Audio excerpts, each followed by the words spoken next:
because I often find that there's a subtext there, that people who say that science deals with the what and religion deals with the why, if you pursue that carefully, you'll discover that they think science deals with reality and that religion deals with fiction, Santa Claus, the Tooth Fairy, and God, and so on.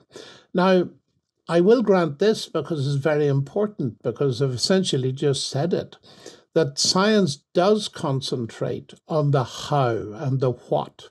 It also tries to give answers and often succeeds to the why of function. Why is this bit there, and so on.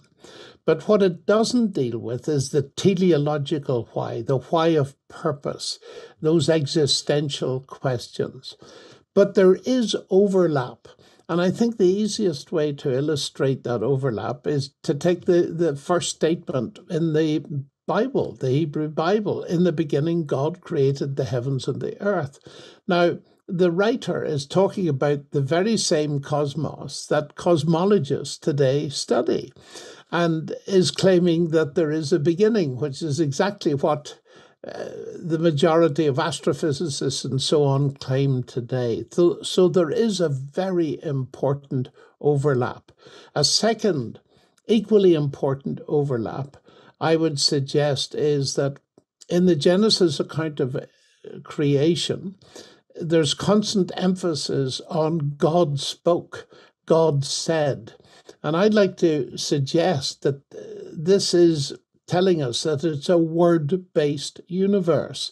Now, coming over into science, we use words of all kinds to describe scientific realities. First of all, mathematics, and then, of course, in genetics, the longest word we've discovered is the DNA code, a word-based universe.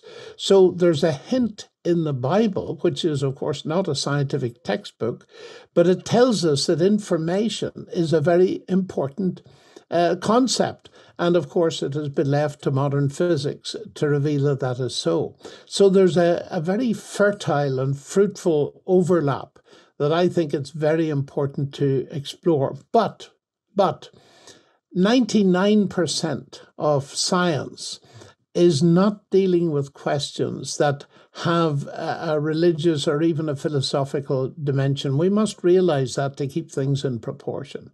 There are areas, though, like origins in particular, and the nature of human beings, where we come much closer to that intersection between the two fields.